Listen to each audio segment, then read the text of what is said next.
Génor TV, Shana Kitoko. Image na yo na monde entier balelango makasi. Génor TV nangai bana kini basepeli makasi. Ba diaspora bana Congo. Bosunga Génor TV ekende liboso. Shana monene, Génor TV, Shana monene. Image na yo na monde entier balelango makasi. Génor TV nangai bana Congo basepeli makasi. Bana kini chaîne oiza pona bino. Pour nga moko dana moni ba image nango par-ci par-là. On a sepela qui fort, bana Congo bana poto ba diaspora. Bo s'abonner na chaîne na bino Génor TV, mingi ko lobezati. Boki eza Génor TV, bo s'abonner massivement, bo soutenir Génor TV, bo soutenir sous manager d'Abisso Franck Ojivadol il est pour na ba initiative Génor TV.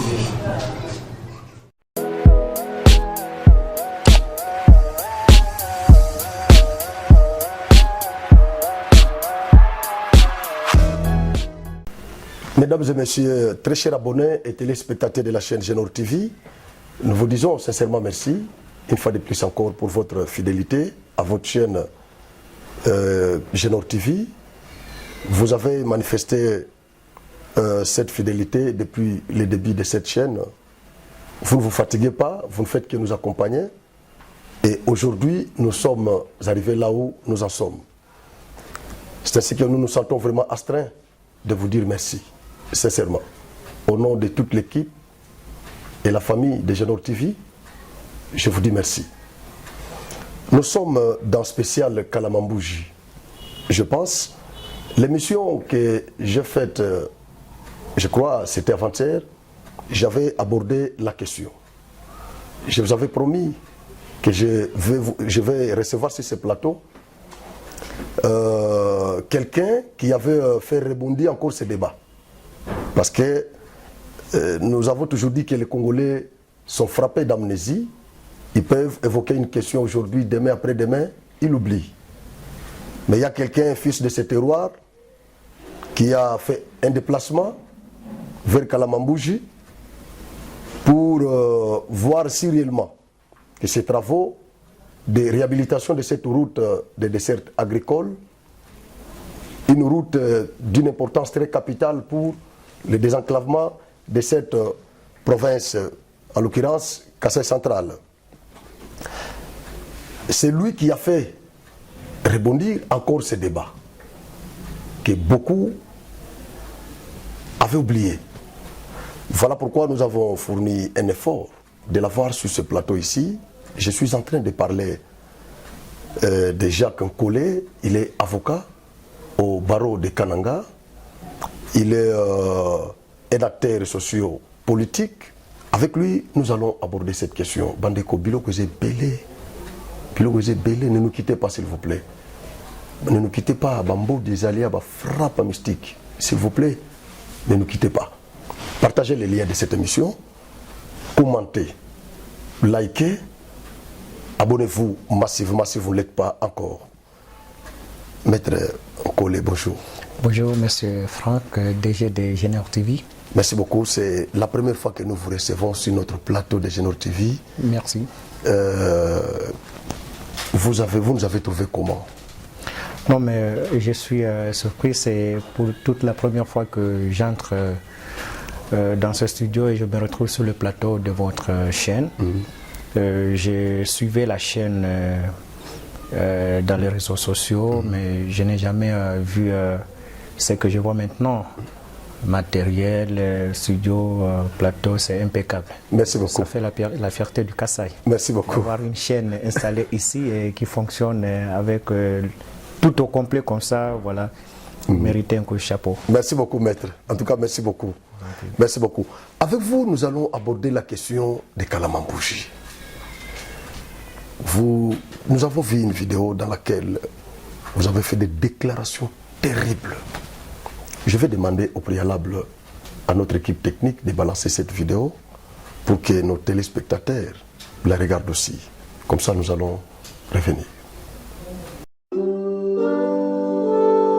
Mesdames et messieurs de la presse, j'ai à cet instant voulu ce point en vue de porter à la connaissance de l'opinion locale et nationale les vraies informations relatives à l'état de la route Kananga-Kalambambouji, dont les travaux d'exécution ont été confiés à la surprise générale à l'entreprise dénommée TOA Investissement. En fait, il vous souviendra que son Excellence M. Félix Tshisekedi, président de la République, avait, à l'aide d'un engin emprunté sur lequel on avait placardé notre autocollant portant la mention TOA, lancé officiellement les 10 travaux depuis le mois de juillet 2022. 12 mois déjà. Quel est l'état actuel de la route Kananga-Kalambambouji? Quel est le réel niveau d'exécution et d'avancement des travaux y amorcés? Mesdames et messieurs de la presse, contrairement à la dernière déclaration de M. John Kabeya, gouverneur de la province du Kassa central, faite le 30 juin écoulé à l'occasion de la présentation de son bilan annuel, les travaux d'aménagement et d'entretien de la route Kananga-Kalambambouji par l'entreprise TOA est une pire aventure du siècle. Les engins perçus par les populations des villages allongeant cette route n'étaient en réalité que la manœuvre de rodage et non l'ouverture de la piste, mieux l'entretien de la route. La route Kananga-Kalambambouji, en état piteux, ressemble à ce jour à un véritable chemin de la croix. Y pratiquer par quelques moyens de transport que ce soit, c'est faire un parcours de combattants. Aucune piste n'est ouverte. Presque aucune trace de passage des engins TOA n'y est perceptible. TOA, cette entreprise aux actionnaires locaux, dépourvue d'une expertise avérée dans le domaine des infrastructures et créée à l'emporte-pièce pour besoin de la cause, a démontré ses limites. L'espoir du peuple kassaïen pour le désenclavement de la province s'estompe du jour le jour. C'est pourquoi nous demandons le départ pur et simple de TOA en vue de permettre aux autorités impliquées dans l'exécution de ce projet de recruter une autre entreprise sérieuse qui pourra au plus vite possible faire bénéficier au centre kassaïen les résultats de l'une de leurs aspirations profondes. Si TOA a déjà obtenu les fonds du trésor public, nous exigeons du gouvernement central de diligenter un audit externe en vue de s'assurer de rassurer au centre kassaïen de la hauteur des fonds déjà engagés. Dans le cas contraire, nous demandons au gouvernement central de se réserver de tout remboursement d'un quelconque préfinancement, car le faire sera enrichir TOA sans cause. Nous invitons toutes les forces vives de la province à faire une grande marche de colère en vue d'obtenir dans un délai record le départ de TOA Kananga. Je dis bien TOA Kananga sur la route Kananga-Kalambambouji. Nous demandons à la presse locale d'aider à contrer toutes sortes de désinformations et de manipulations de l'opinion locale sur l'exécution des travaux de Kalambambouji par la fameuse entreprise TOA. Et je remercie chacun de vous.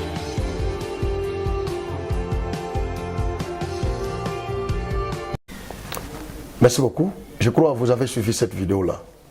Nous allons parler de la route Kalambambouji. Vous me faites beaucoup de bruit. Il vient de là. Avec lui, nous allons aborder la question.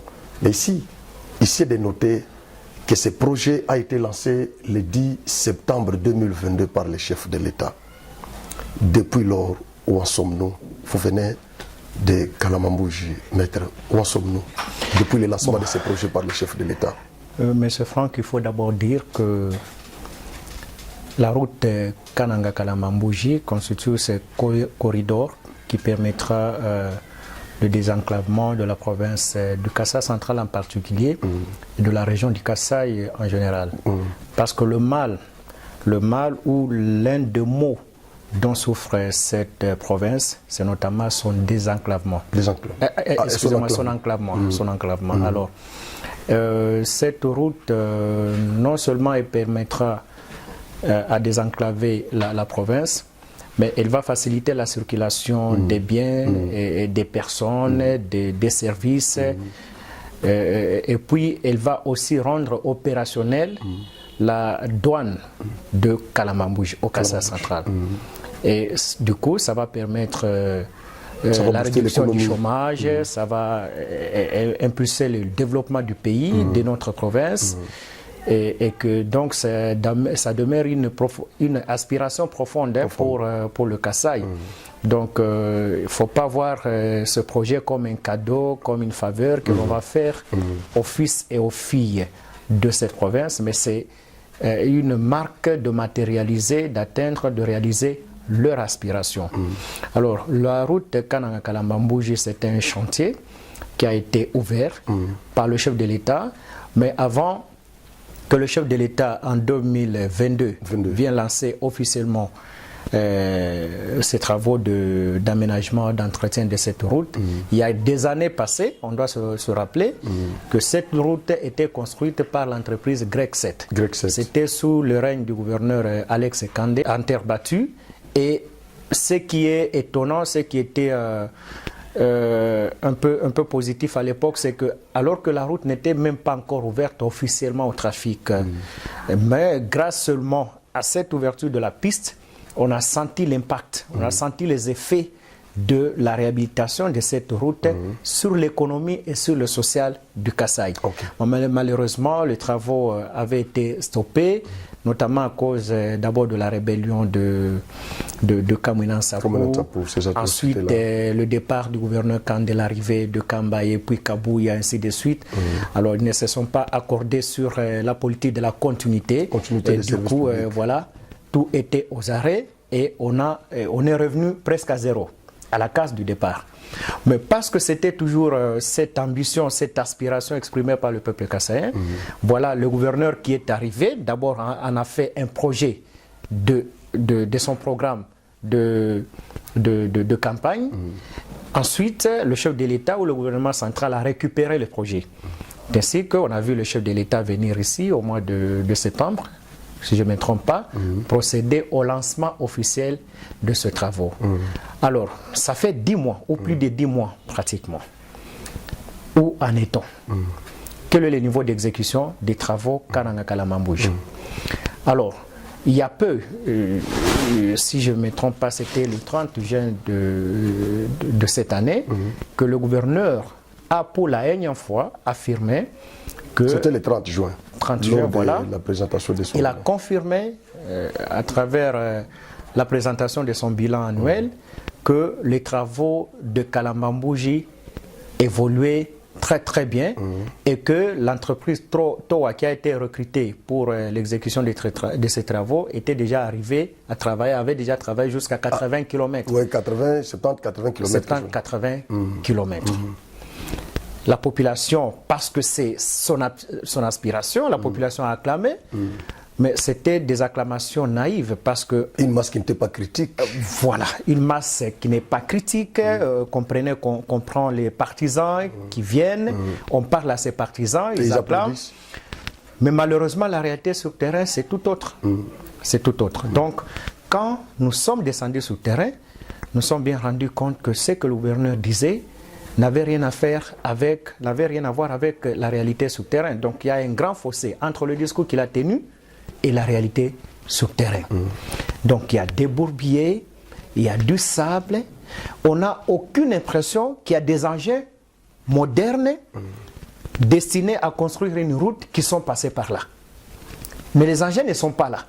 Ils sont effectivement passés, mais ça ne donne aucune impression, ça ne laisse aucune trace. Qu'est-ce que vous aviez trouvé sur terrain, concrètement? La route, là, nous devons nous dire que nous sommes habitués, nous sommes ces usagers habituels. Nous maîtrisons l'état de cette route de Matamba jusqu'à Kalamba-Mbouji. Oui. Alors, qu'on dise que l'entreprise TOA a travaillé, et quand on y arrive, on voit l'état dans lequel la route se trouve, en tout cas, ça choque, ça révolte. Il y a, par contre, l'entreprise a créé le scandale. On dirait le scandale parce que là, partout où elle est passée, soit c'est du sable, un volume du sable qui ne permet même pas aux piétons de marcher parce qu'à force de marcher, le sable est en train de tirer les pieds du piéton vers l'arrière. Donc, route impraticable par n'importe quel moyen de transport. Par vélo, ça ne va pas. Par moto, ça ne va pas. Par véhicule, ça ne va pas. Alors, qu'est-ce qu'ils ont fait? Je ne sais pas ce qu'ils ont fait. Parlons d'abord de cette entreprise-là. Oui. Elle vient d'où? Je ne sais pas d'où... Parce que vous avez évoqué cette question-là pour dire que les actionnaires de cette entreprise sont les fils de ce terroir ici. Tout à fait. Mais couverts par le gouvernement provincial. Tout à fait. L'histoire est comment? Bon, en fait, ce qui a été, je dirais, scandaleux à Iran, c'est que à un moment, le gouverneur, avant qu'il ne devienne gouverneur, M. John Kabeya, pendant qu'il venait pour sa propagande électorale, lorsque le gouverneur titulaire était déchu, M. Kabouya, et puis Kamoukoun qui est mort, il y a Ika Batousoula qui était là, qui expédiait les affaires courantes, parce que M. John Kabeya convoitait ce poste, il venait ici, et parmi les discours qu'il tenait, les discours pour se faire passer en fait ses ambitions dans l'opinion, c'est qu'il fallait qu'il le ramène l'entreprise Grec 7 sur la route Kananga-Kalamba. Oui. Parce que Grec 7, ses travaux avaient été perçus par la population. Son expertise avait été vécue par tout le monde. C'est une entreprise qui a travaillé effectivement, qui a jeté le pont sur la rivière Leta, qui avait encore, je crois, le projet de jeter le pont sur la rivière Kasaï, qui a ouvert toute la piste, et on a vu son expertise n'était pas à douter. Alors, c'est ainsi qu'après que les Chinois aient été chassés de la manière dont tout le monde le connaît, sous Kabouya, et lui, comme il revenait, il a tenté de faire croire aux gens qu'il fallait ramener Grec 7 pour la continuité des travaux d'exécution de cette route-là, parce que son expertise était vue et vécue par tout le monde. Mais alors, quand il vient au pouvoir, lorsque on décide, à l'occasion du discours du lancement, qu'on nous apprend que finalement, ça sera TOA qui va exécuter les travaux. Je dois vous dire que jusqu'au moment du lancement de ces travaux, TOA n'existait que de nom. Pour preuve, le chef de l'État a lancé ce travaux avec un engin de l'entreprise Safrimex. Non, ne me dites pas ça, maître. L'entreprise Safrimex sur lequel on avait placé l'autocollant cet engin dans lequel le chef de l'État a été emprunté à l'entreprise Safrimex qui fait les travaux de la voirie urbaine ici, sur la ville de Kananga. Vous parlez du tracteur. Je parle du tracteur.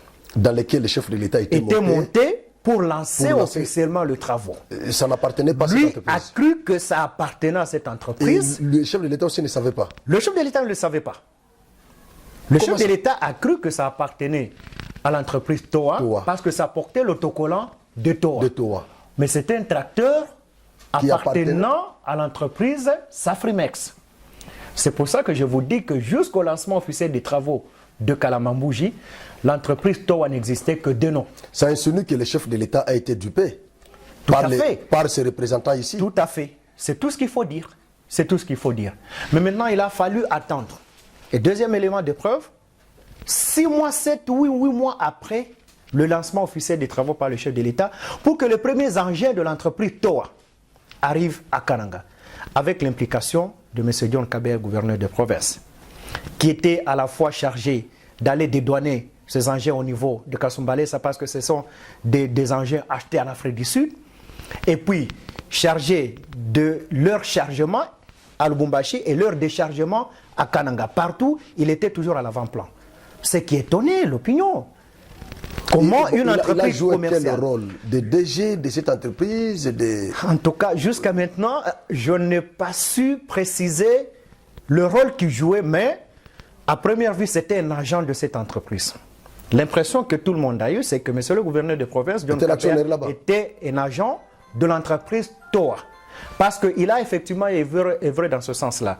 Au-delà de ça, il a fait voyager certains journalistes ici, de la presse audiovisuelle, qui sont partis pour ramener des informations au peuple kassaïen, parce qu'à un moment, il y a eu grogne.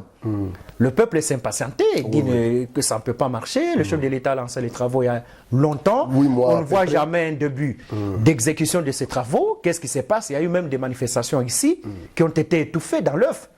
Les manifestants ont été brutalisés, avec l'implication même de certains membres du gouvernement provincial lors de cette manifestation-là. Alors, au regard de tout ça, on s'est finalement dit que l'entreprise TOA n'était qu'une entreprise montée dans la précipitation par nos frères d'ici pour obtenir l'exécution, pour obtenir le marché en vue de l'exécuter et tirer les dividendes qu'il faut. Mais malheureusement, c'est une entreprise qui n'avait aucune expertise parce qu'elle venait de naître. Elle est créée à l'emporte-pièce pour besoin de la cause. Est-ce que le gouvernement avait déjà déboursé l'argent pour l'exécution de ces projets? Bon, nous avons appris qu'il y a eu un premier paiement en toute urgence après le lancement des travaux. Et c'est ce paiement qui aurait servi à l'achat des engins. Parce que au lieu d'être affecté à la réalisation des travaux. Vous avez demandé les remboursements de ces fonds? C'est comme ça que je me dis que si cette thèse est passée, elle est établie, elle est prouvée, et que donc qu'on rembourse les fonds. Qu'on rembourse les fonds parce que sur terrain, il n'y a rien. Mais si c'est un préfinancement, si c'est un préfinancement, donc parce que ce préfinancement n'a servi à rien, les 70 km vantés, en réalité, il n'y a rien, et que donc on ne peut pas rembourser, le gouvernement ne peut pas rembourser, parce que ça sera de l'enrichissement sans cause. Sans cause. Voilà, ça sera de l'enrichissement sans cause. Alors, TOA aussi, pour parler de cette entreprise, je me demande comment elle est arrivée à obtenir ce marché, ce grand marché, cet espoir, ce salut du peuple kassaïen. On ne pouvait pas concevoir qu'il y ait un conglomérat d'aventuriers qui débarque aujourd'hui et qui s'empare de ce marché pour commencer déjà ça c'est très fort, conglomérat des aventuriers. Oui, ça veut dire des opportunistes, tout simplement des opportunistes à la quête des avoirs pour leur propre intérêt, mais en prenant en otage les intérêts de ce grand peuple, qui est le peuple kassaïen. De manière générale, le peuple de la région de Kasaï. Alors, je me dis, comment cette entreprise a pu gagner ce marché, et puis quelle a été la modalité de passation de ce marché public, et c'était par appel d'offres, ou c'était un marché de gré à gré, parce que si c'était par un appel d'offres, je suppose qu'il y avait plusieurs entreprises qui avaient compéti, qui avaient soumissionné. Mais comment est-on tombé sur TOA, dont la situation juridique d'ailleurs était floue? Parfois, TOA avait répondu au critérium. Non, mais c'est cela, si TOA avait répondu au critérium. C'était quel critérium? Parce que je pense qu'il faut d'abord préciser la situation juridique. Il faut faire preuve d'une capacité professionnelle, technique et financière. Et financière aussi. Il faut faire preuve d'autres critériums qui sont d'ailleurs définis par la loi. Au-delà des critères qui sont inscrits dans le cahier des charges. Mais si c'était par gré à gré, passation de marché de gré à gré, je me dis, mais conformément à la loi, je pense à l'article 43 ou 42 de la loi de 2010 relative au marché public, il faut justifier d'abord l'urgence qu'il y avait, qui ne pouvait pas permettre qu'on fasse d'abord l'appel d'offres, et puis il fallait justifier aussi l'expertise de TOA, voir aussi ce que le TOA a pu exécuter comme travaux dans le passé, avant de lui confier un grand marché comme celui-ci, qui constitue le salut pour cette région. Alors, dans toutes les deux hypothèses, je ne sais pas sur quels critères, sur base de quels critères on est tombé sur TOA. Comme ça que je me dis, c'est cette affaire de COP. C'est pourquoi vous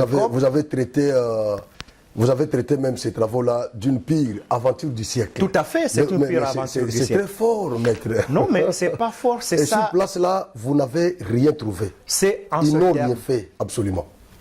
Je ne dirais pas absolument. Même les 70 km là que le gouverneur avait évoqué dans son discours. Parce que TOA est passé. Vous voyez, on nous parle de l'ouverture de la piste. L'ouverture de la piste comprend certaines activités. C'est une grande opération qui fait partie de ce qu'on appelle la préparation. Effectivement.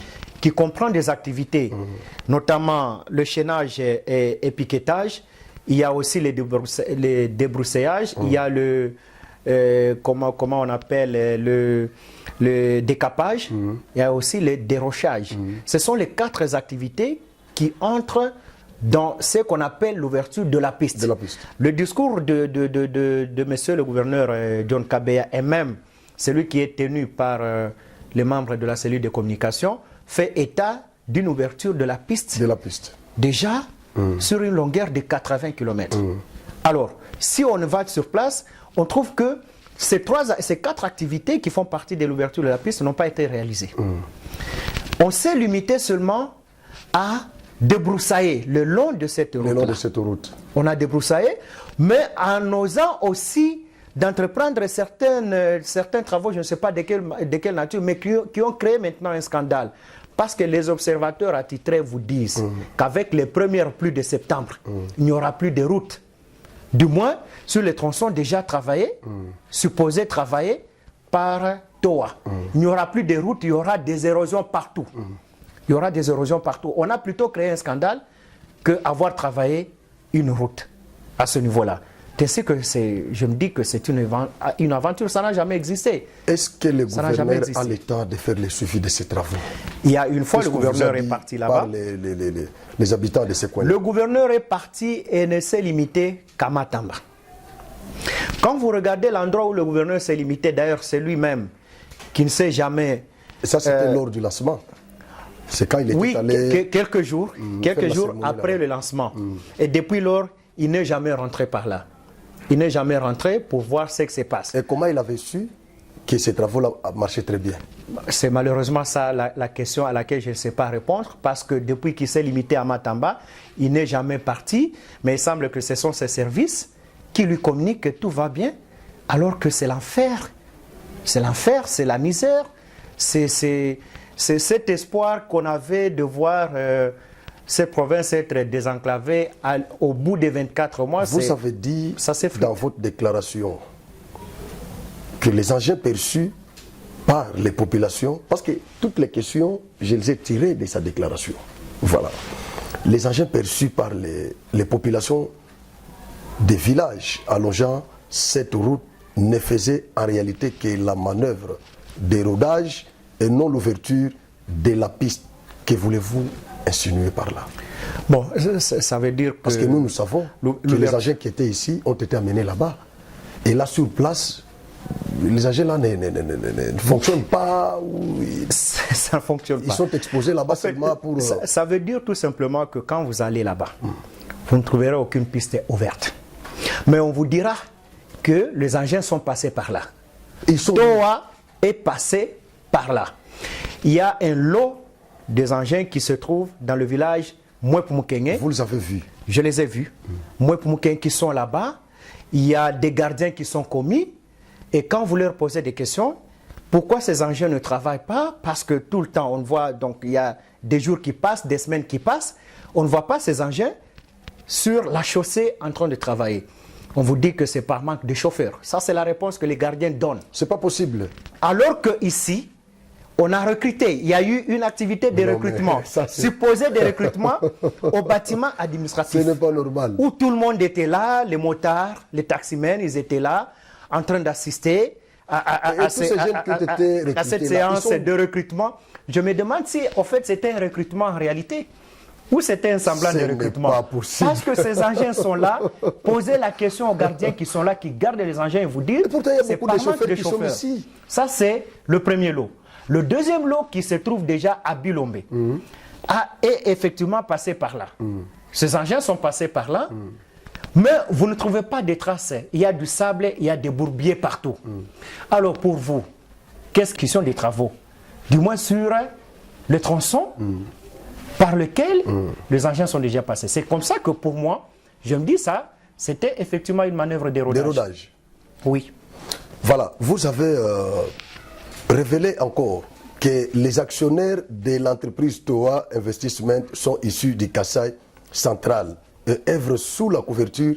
On a déjà évoqué cette question-là. Qui sont-ils? Vous ne pouvez pas nous citer ne serait-ce qu'un seul actionnaire. Non, mais je ne sais pas les citer, je ne sais pas citer leur nom. On cite même les professeurs Mbata, on a cité ici l'honorable Fedio Ntumba, on a cité beaucoup. Demain, ça sera parfois vous. Et après, demain, parfois, ça sera moi. En tout cas, on ne saura pas me citer dans ce truc. Parce qu'en fait, moi, je ne peux pas comploter contre les intérêts majeurs de ma province. Les gens spéculent. Moi, je suis bien d'accord qu'il faut favoriser l'entrepreneuriat local. Ouais. Donc, il faut soutenir nos frères. Ce côté-là, vous êtes d'accord? Je suis bien d'accord. Mais il faut pas le faire de manière subtile. Le comble maintenant, c'est qu'il ne faut pas jouer à ces aventures. Ouais. Vous n'avez aucune expertise. vous ne pouvez pas risquer de monter une entreprise et vous battre. Trafiquer avec votre influence parce que vous êtes dans la politique, parce que vous occupez de tels postes, pour que finalement le marché soit attribué à votre entreprise. Voyez-vous? Effectivement, les actionnaires sont des actionnaires locaux. Il y a une semaine ou plus d'une semaine passée, je rencontrais pour la première fois, alors que je l'ai toujours souhaité, je l'ai toujours demandé, deux ingénieurs, deux techniciens, entre guillemets, appartenant à cette entreprise, de cette entreprise-là, TOA. C'était sur le plateau de Top Congo Kassai, pour la toute première fois. Mais pendant tout ce temps, si vous parlez de TOA, vous voyez les membres de la cellule de communication du gouvernement. C'est eux qui viennent répondre en lieu et place de TOA. Et même il y a quelques jours, il y a plus de 24 heures passées, il y a un conseiller, ce n'est pas principal ou spécial en matière des infrastructures, du gouverneur de province, qui s'est attaqué à moi lorsque j'ai parlé de cette route Kalamba-Mbouji. Il m'a insulté dans sa chaîne de radio. Mais vous êtes bénéficiaire. Je suis bénéficiaire, malheureusement. Quand ça ne marche pas, vous en avez le droit. Chaque fois que vous citez TOA, soit vous voyez les proches du gouverneur, soit vous voyez les membres de la cellule de sa communication. Mais j'ai toujours demandé de nous faire venir les représentants de TOA. Qui doivent commencer à intervenir. Parce que nous avons besoin de connaître ces gens. Et nous dire ce qui se passe en réalité. Mais à l'occasion de l'émission que je viens d'évoquer ici, il y a eu deux techniciens qui ont débarqué sur le studio et qui ne maîtrisaient pratiquement rien de ce qui s'est fait sur le terrain. Ils commençaient à raconter des choses et la population a appelé.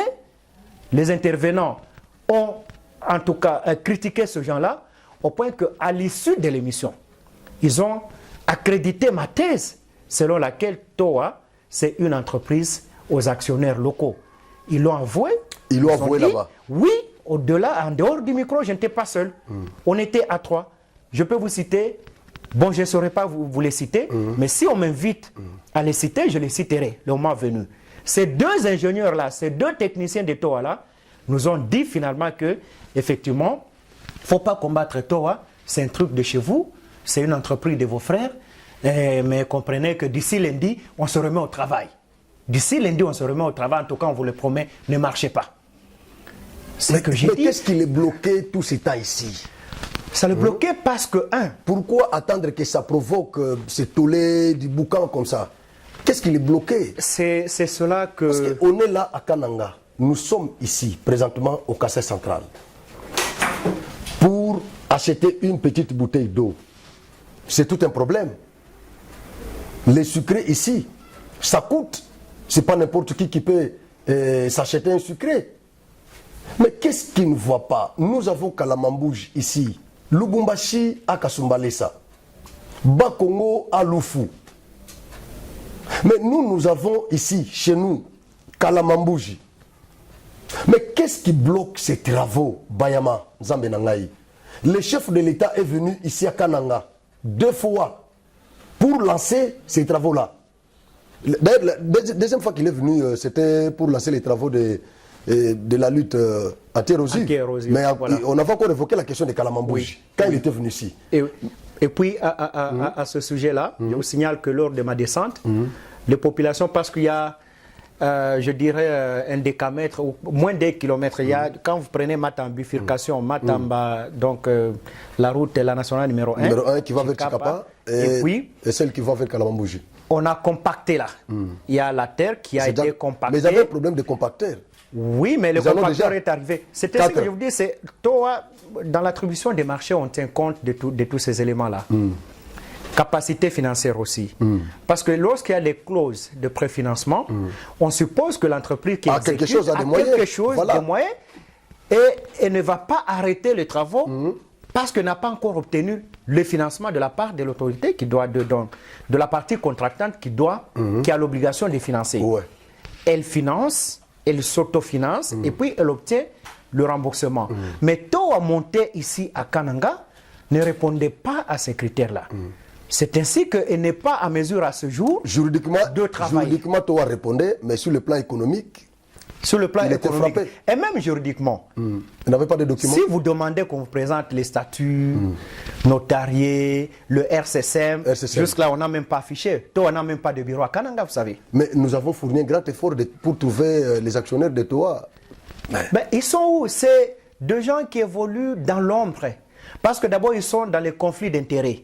Ils sont dans les conflits d'intérêts parce qu'à la fois, ils gèrent l'État, et puis ils gèrent une entreprise. Une entreprise. Ils jouent avec leur influence en tant que gestionnaire de l'État pour se faire attribuer ce marché. Et entre-temps, c'est la population et gagner qui les pâtit. dividendes. Entre-temps, c'est la population qui perd. Et nous restons dans cet état de misère, de pauvreté, d'enclavement, et on ne sait pas à quel sens se vouer. Alors que le chef de l'État se bat nuit et jour pour le développement de cette région, mais voir ceux qui se réclament être dans la vision du chef de l'État, en train de se compromettre à la base, en train de comploter contre les intérêts majeurs de notre province et en train de ruiner notre province, de l'enfoncer davantage dans le gouffre et en train d'éloigner l'espoir de ce peuple de se voir un jour heureux et l'espoir de se voir épanoui. Maître, vous ne trouvez pas que la population aussi a sa part de responsabilité dans cette paupérisation? Parce que toi, je parle de Greg 7, j'en arrive. Greg 7 était ici. Vous avez reconnu que Greg 7 avait fait un bon boulot sur cette route-là. Mais quelle est cette motivation que vous aviez, vous les acteurs de la société civile, acteurs sociopolitiques, tout ça, de demander au gouvernement de résilier les contrats avec Greg 7? Le gouvernement vous a écouté, il a résilié les contrats avec Greg 7. Et aujourd'hui, vous vous retrouvez avec TOA qui pose encore des problèmes. Et vous demandez encore au gouvernement de résilier les contrats avec TOA. Vous ne voyez pas que vous qui défendez les intérêts de la population vulnérable, marginalisée, vous êtes à la base de ces malheurs de la population? Non, M. Franck, il faut dire que la population n'a jamais demandé au gouvernement de la République de résilier le contrat avec Greg 7. Je me rappelle que ceux qui sont les plus intéressés dans ce marché de Kalambambouji, ceux qui sont les plus intéressés et les tirer des ficelles, les tirer des dividendes dans l'entreprise TOA, ils ont tout fait. Pour éviter les concurrents. Pour éviter les concurrents. Parce que je vais vous rappeler un fait. Un jour, le gouverneur de province qui est là, il se met à superviser le chantier de Greg 7 ici sur la ville. Greg 7, rappelez-vous, dans le cadre du projet Tilégelou, était en train d'exécuter les travaux de la voirie urbaine. Il y avait déjà les travaux de canalisation qui avait évolué au vu aussi de tout le monde. On a vu, il y a des canaux un peu partout là-bas. Et il y avait déjà quelques travaux de bétonnage qui étaient amorcés. Mais lors de cette visite d'inspection-là, le gouverneur s'est amené avec un groupe de taxis motards à qui il a préalablement acheté du carburant. Chacun a trouvé 2, 3, 4 litres d'essence pour accompagner le gouverneur dans la supervision des travaux. Et lors de cette visite d'inspection des travaux, ceux qui accompagnaient le gouverneur étaient en train de, c'est pas moi, de dénoncer la mauvaise qualité de travaux. C'est pas que Greg 7 ne travaille pas, mais ils estiment que les travaux n'étaient pas de bonne qualité. Eux qui ne sont pas des techniciens, des ingénieurs. Actuellement, parce qu'on tente de nous les reprocher. On dit, lui n'est pas technicien, comment il peut dire non? Moi, je parle de ce que je vis. Mais là-bas, à l'issue de cette aventure-là, finalement, les motards ont commencé à klaxonner. Vous savez, il y a des motards, il y a un groupe de motards qui sont très instrumentalisés, manipulés. Greg 7 doit partir. Mais au bout de quelques mois, de quelques semaines, on apprend à la surprise de tous que le gouvernement de la République a résilié le contrat avec Greg 7. Quel est le motif? Greg 7 n'a pas exécuté, n'a pas respecté ses obligations.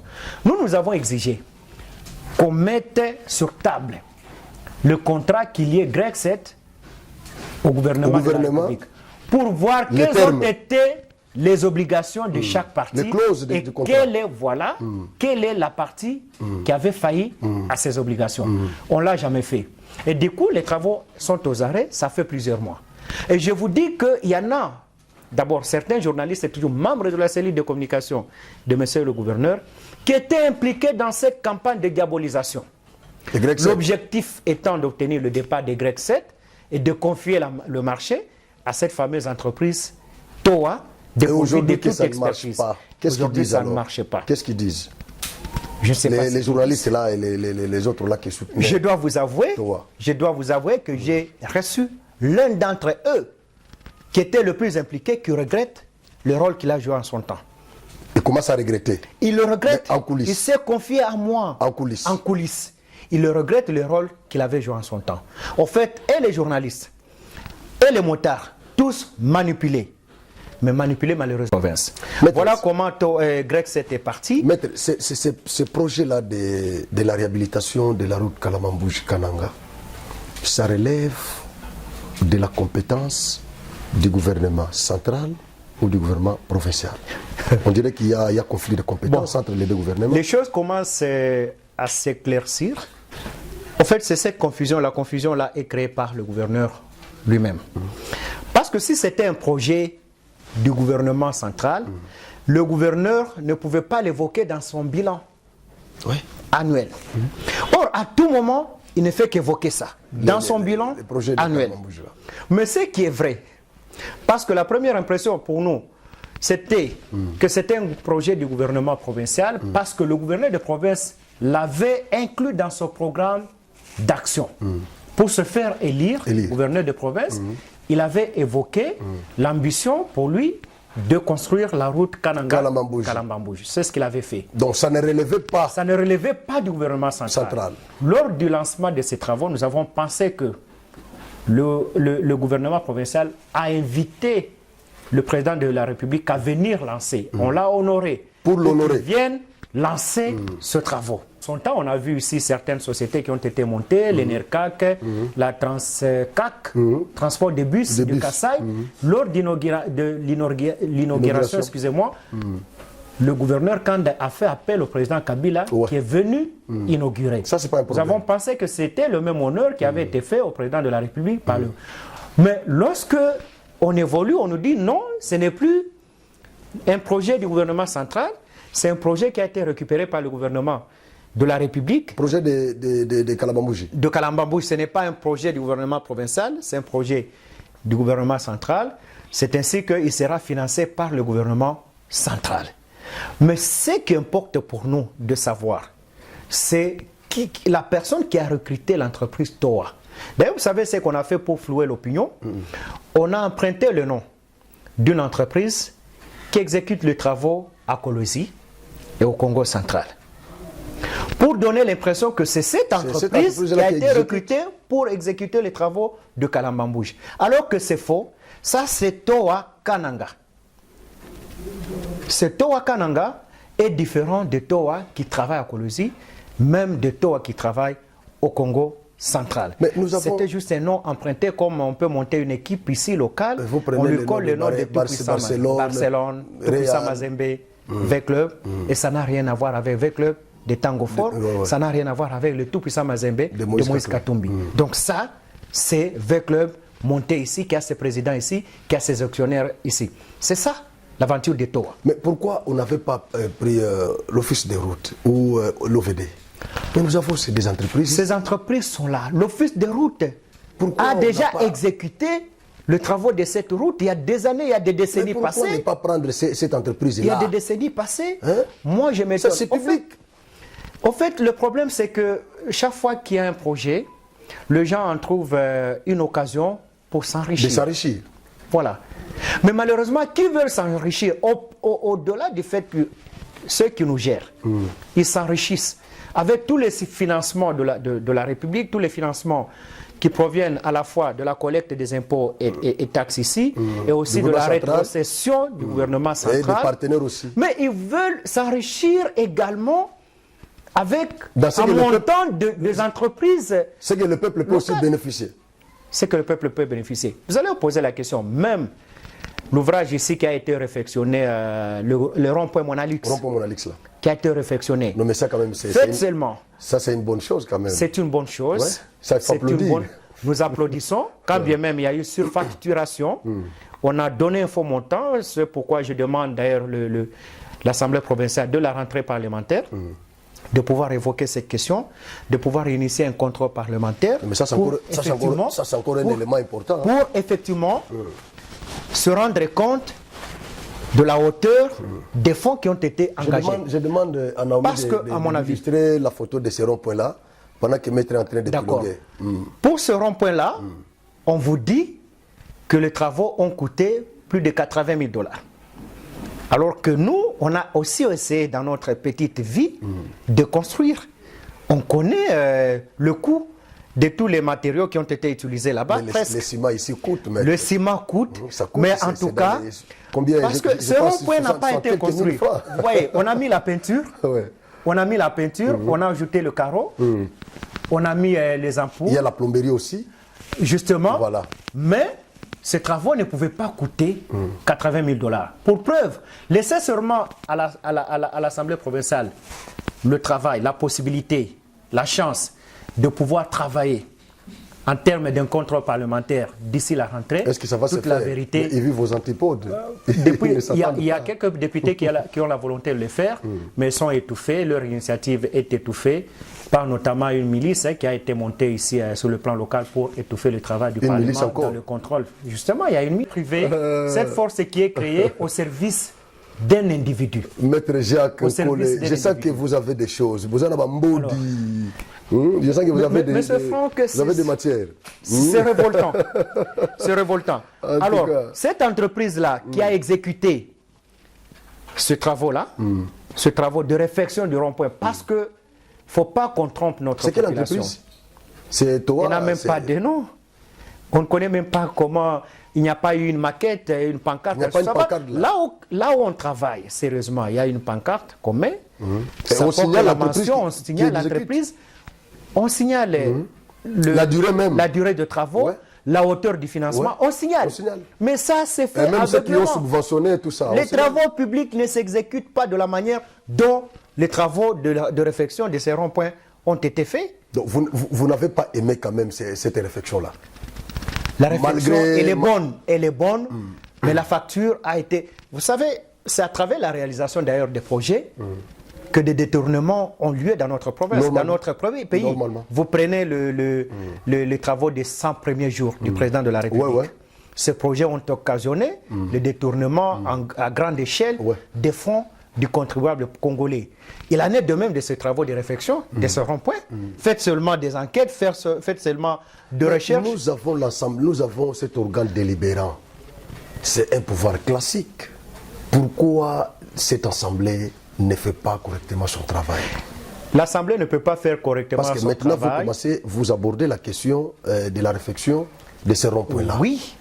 Malgré tout ce que nous pouvons dire ici, nous n'allons rien faire au gouverneur ou au gouvernement provincial. Mais c'est l'Assemblée provinciale qui a la compétence.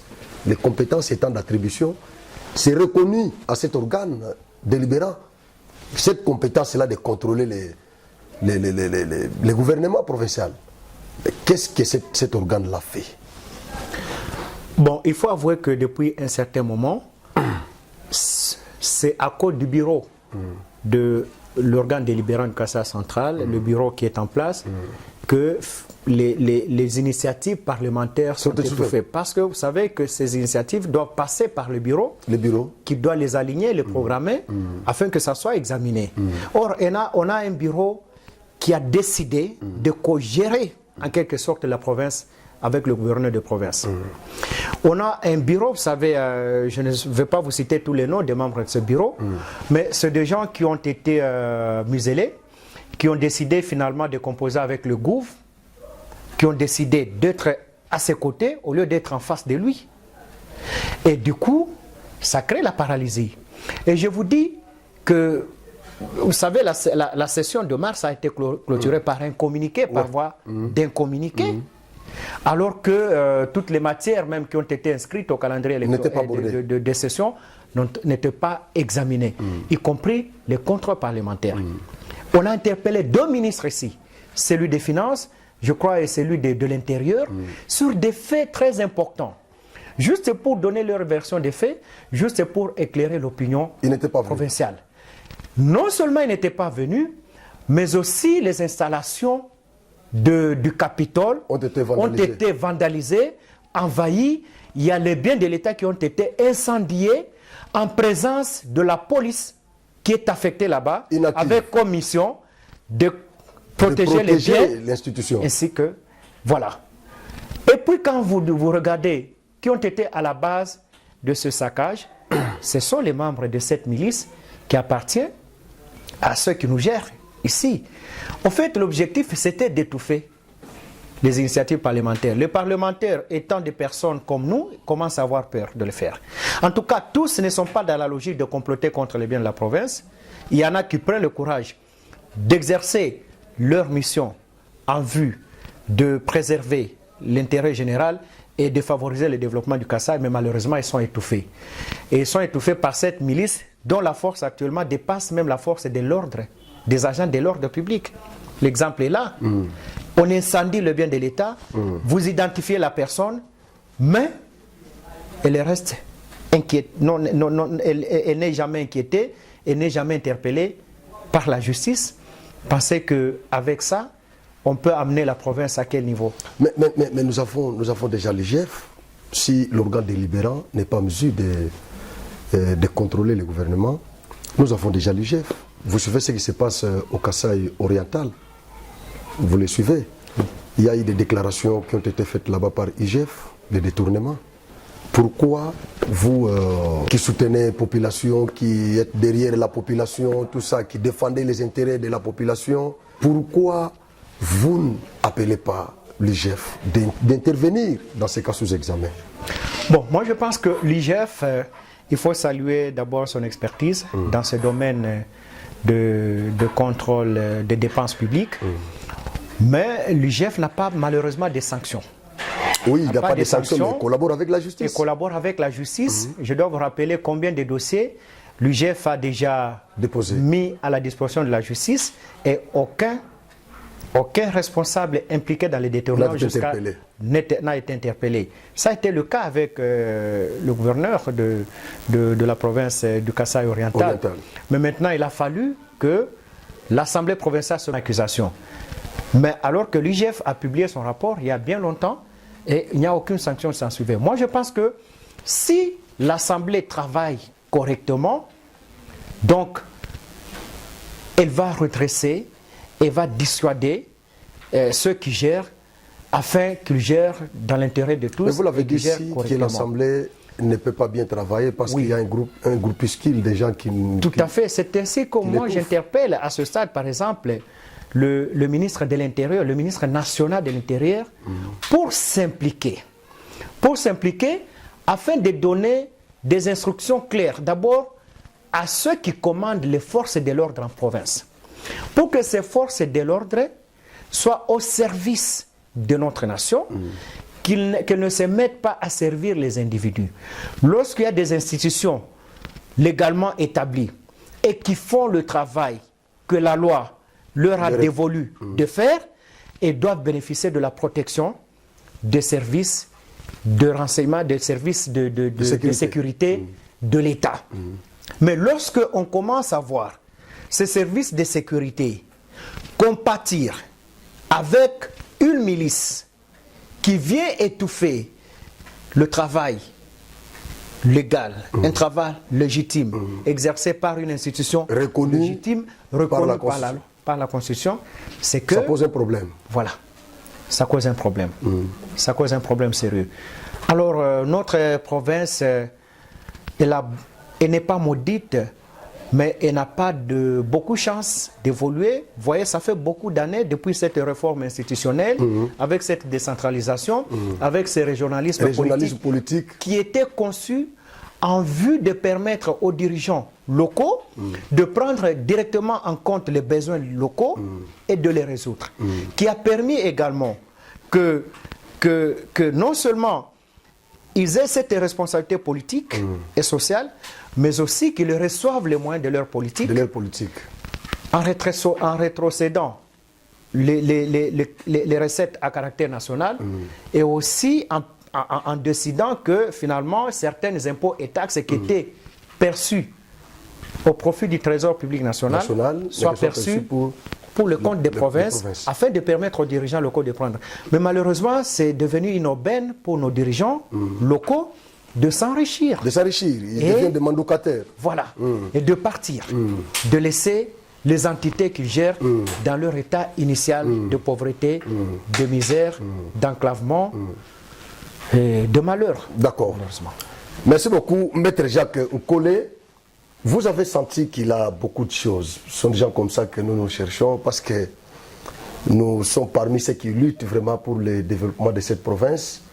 Dans tout ce que moi j'ai toujours fait ici, je vous l'ai dit chaque fois, je l'ai fait pour l'intérêt de cette province ici. Parce que par moment, quand nous nous rendons ailleurs, dans d'autres provinces, vous arrivez là-bas, quand vous vous présentez comme ressortissant du Kassai central, les gens ont tendance à vous minimiser. Ils estiment que notre province est une province pauvre qui a longtemps croupi dans la misère la plus exacerbée, tout ça. Nous sommes là pour lutter. Nous sommes là pour lutter. Voilà, je ne suis pas seul. Je suis là en face maintenant de notre combattant. Et notre combattant qui lutte vraiment pour le développement du Kassai central. Vous avez suivi la vidéo dans laquelle il a fait la déclaration et surtout la douleur avec laquelle il s'exprimait devant la caméra de notre frère du Cash Info Magazine. Moi-même, quand j'ai suivi la vidéo, j'étais vraiment offusqué, j'étais choqué. J'étais choqué d'entendre encore que la route Kalamambouji, cette route-là, qui peut désenclaver notre province, est encore dans cet état-là de délabrement. Malgré tous les efforts, malgré les bruits que nous avons faits ici, mais la route est toujours dans cet état de délabrement. J'étais en face d'un compatriote, le fils de ce terroir, en l'occurrence, Maître Jacques Nkole. Il est avocat près la cour d'appel du Kassai central. J'étais avec lui sur ce plateau, nous avons abordé beaucoup de questions. Je crois que c'est la première fois, mais ça ne sera pas considéré comme la dernière fois. Parce que j'ai senti que vous avez des matières, vous avez beaucoup de choses à dire. Les Kanangais, même ceux qui sont en Europe, ceux qui sont en dehors de notre province, ils ont besoin de gens comme vous. Vous avez bravé la peur de dire tout haut ce que les autres disent tout bas. Genok TV vous dit merci d'avoir répondu à notre invitation. Je vous remercie, monsieur. Merci beaucoup. Voilà.